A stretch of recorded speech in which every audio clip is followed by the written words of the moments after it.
Welcome to yet another episode of Fafanua Africa. This is a youth-based, conversational and enlightening show where in less than 60 minutes, we'll take you through the topical, the trending issues across Africa that affect the youth and possibly prefer solutions to the challenges that the youth face in their everyday lives. Now, this is the second part of the marriage and relationship series that we started unintentionally last week because the conversation was heated. If you've been following us, then you know that last week was a very interesting conversation and we decided to make it a two-part series, and here we are.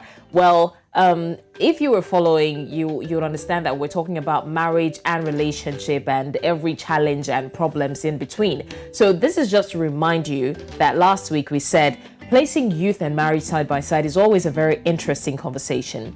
Now, whether we're talking about age, we're talking about readiness, ideology, you name it, the youth and marriage is a complex and multi-faceted topic.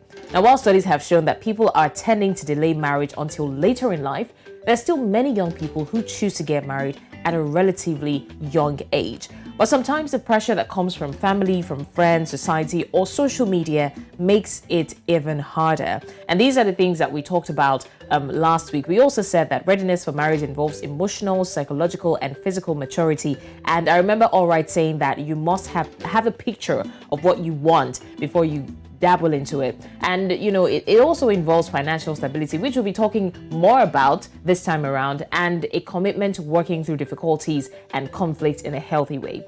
Now, it's important for the young people to have a solid understanding of themselves, understanding of their partners and their expectations for the relationship before they embark on marriage. My name is Blessings Mosogu, and of course I am your delectable host on the show today. So sit tight and let's take you through 1 hour of bliss.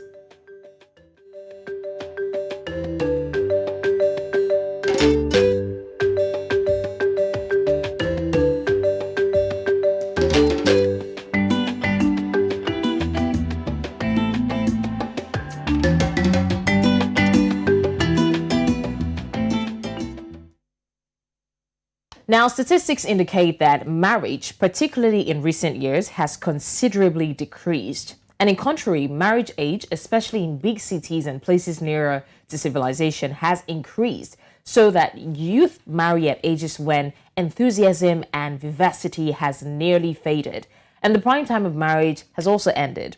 Of course, this is caused by various factors, and the most important or the most prominent that we know are extended period of education, possibility of illegal relations, unavailability of needs of life, especially money as desired, and heavy expenditures for marriage. And there's also distrust between young boys and girls. But at the end of the day, you find a lot of persons repeating one statement: do what works for you.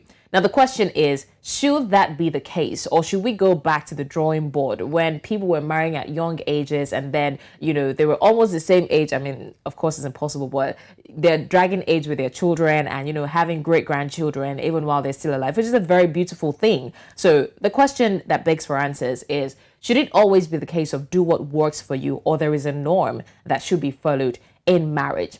Now, I would like to introduce my guests. We have two of them who were with us last week. Unfortunately, Wemimo could not join us, and she definitely will be replaced by one other very, very important person in our midst. So joining us on the conversation today, I have the honor of introducing, first of all, we have Earl Alright. I remember your name giving me issues last week because I like to say Alright on a normal. So it was always Alright. So, all right. Thank you for joining us. Earl Alright is a marriage therapist and a family lawyer. Thank you so much for joining us. Also, we have the one with the radiant smile, Esther Solarin, a marriage and relationship counselor. Esther was with me in the studio the last time, but unfortunately, how the tables have turned. But thank you, Esther, for joining us. All joined on at the same. Thank you for being here with us.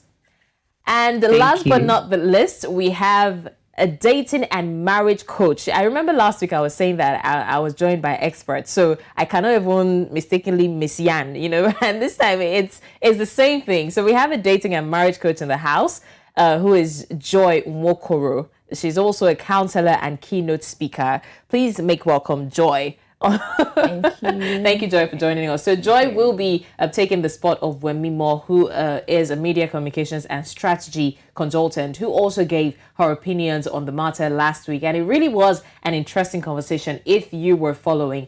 But anyways, this is the second part of the marriage and relationship talk, and we will not overflog the introduction. I mean, you already know my formidable forces. So let's just go straight into the conversation. And like I said, it's still a marriage and relationship. So we're not just focusing on marriage, it's also relationship. So I would like to start off by asking, and this question goes to all three of you. So we'll just take it each person at a time. Now, the question is, why exactly do people even get married? That's one. And what do the new generation think that marriages are or relationships are? So why marriage? And then what comes to the new generation's mind when they hear marriage? So let's start with Alright. Thank you so much for starting with me. I was expecting that you start with other people so that I can hear their opinion and build on it. No, I chose to start with you this time. That's practical. I won't give you time to gather your arsenal. Yeah, we'll start with you. Okay, now if we look at it and we're looking at marriage, then we're looking at it as, I want to look at it as a social cultural behavior, right? We know that marriage meets a lot of needs in life of an individual, and so if I want to look at it from the individualistic perspective, I'm looking at it that the purpose of marriage is for companionship, is to have sexual fulfillment and satisfaction in one person, and it is for partnership in the achievement of life goals. Now, that is from the individualistic perspective, but if you look at it from the community perspective, it becomes another breakout unit, right? Marriage becomes another breakout. Okay, all right. Apologies for that. I just got feedback from the monitors now, and they said that your audio, the earpiece, is interrupting the audio. So if you can take out the earpiece so we can hear you clearly.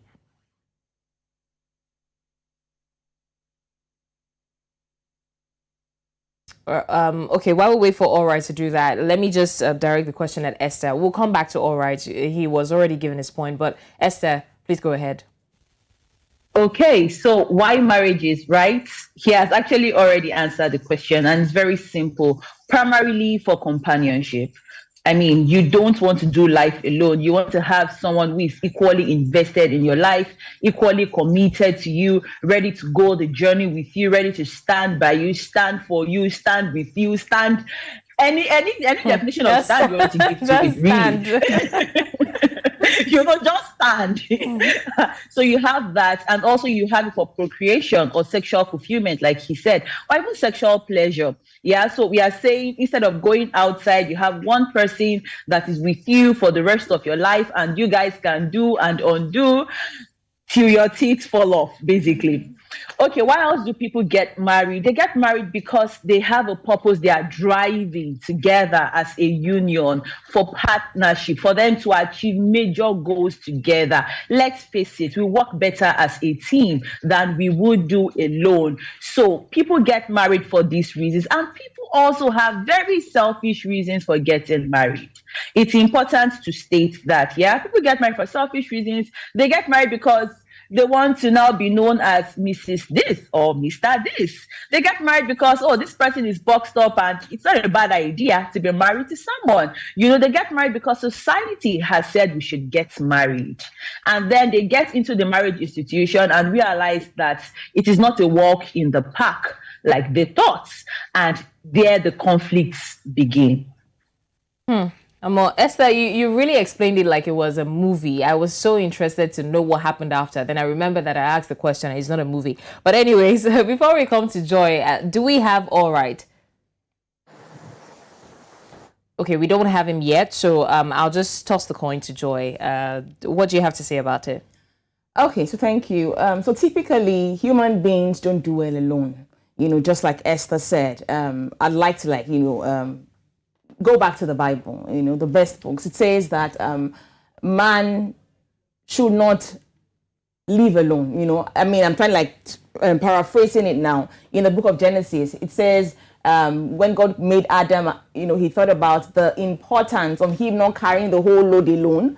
And then he thought about a helpmeet for him.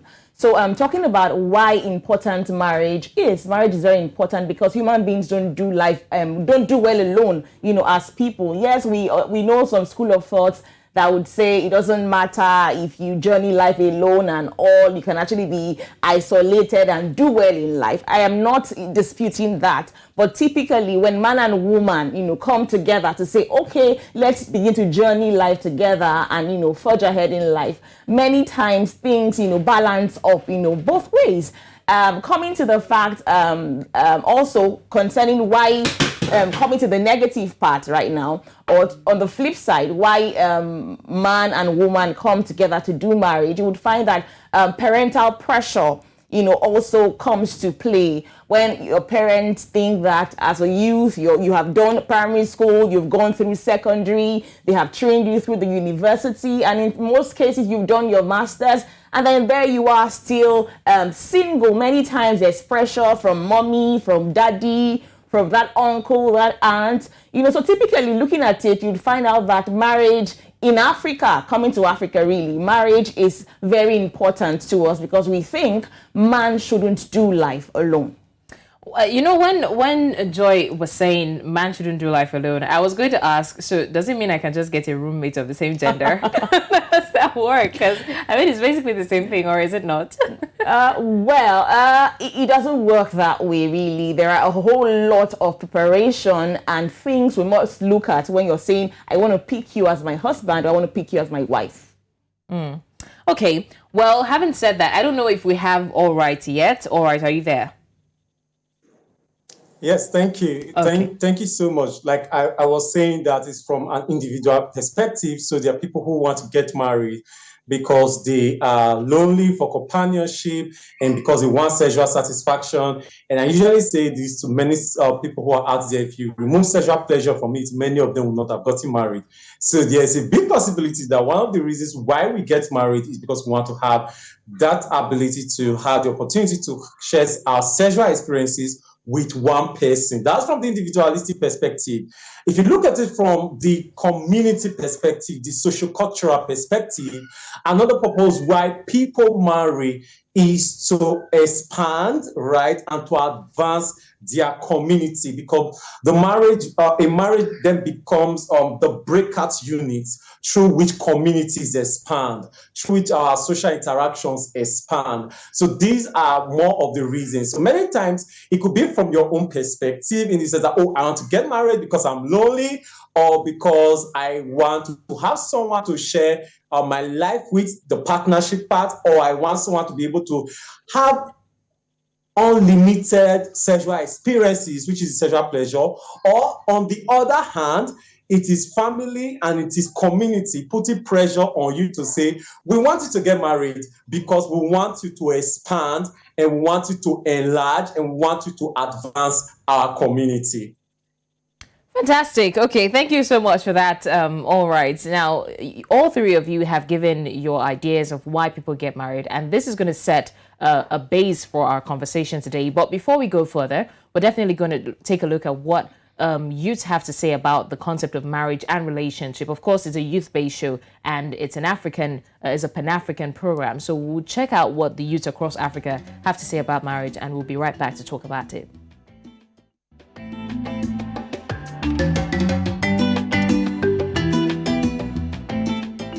So my question is, do you think those who marry early are prone to divorce?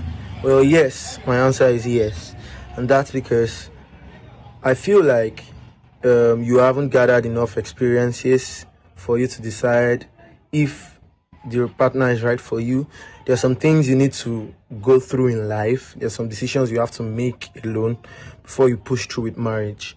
You get? So I think marrying early can make the marriage prone to divorce. Yeah, that's what I think.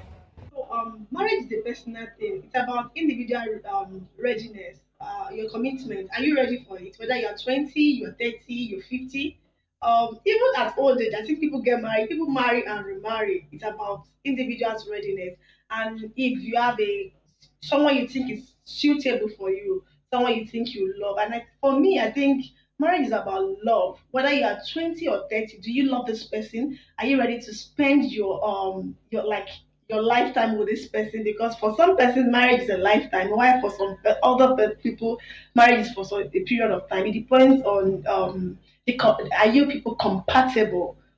Can you live together? Do you love this person? Do you think this can be your life partner? This person can be your friend.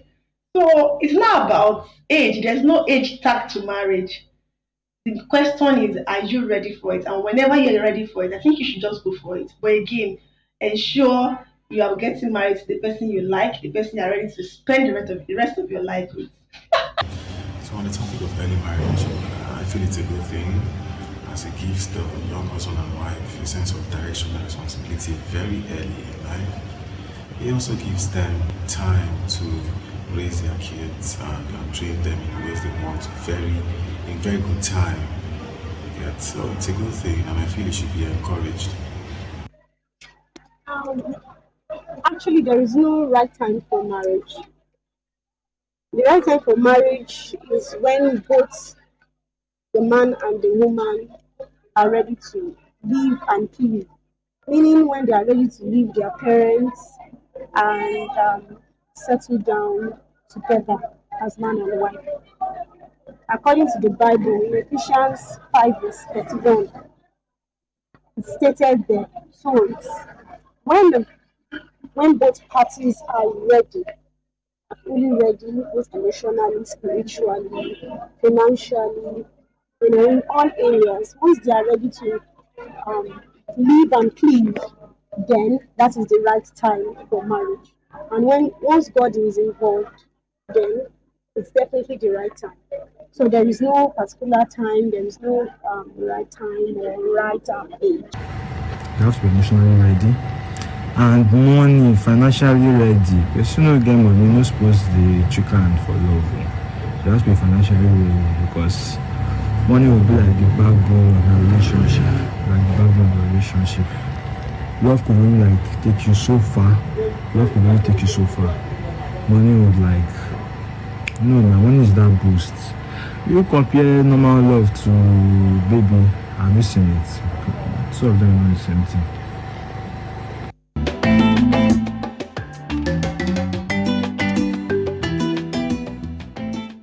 Well, those were the opinions of the youth across Africa regarding the issue of marriage especially, but also relationship. Now, one of the things the last speaker said is one of my questions, one of the things I would have wanted us to discuss. And since he had mentioned it, I'll just bring it to the forefront. Now, he said, in his words, person wey no get money no suppose marry, or I don't know how he said it, but something like that. And that really is the idea that a lot of people have, that if you don't have money, if you're not boxed up enough, you don't have any business falling in love or getting married. So I would like for us to discuss it now with my panel of judges, of course. So I want to hear your opinions about that. I'll start with Esther. What do you think about that statement?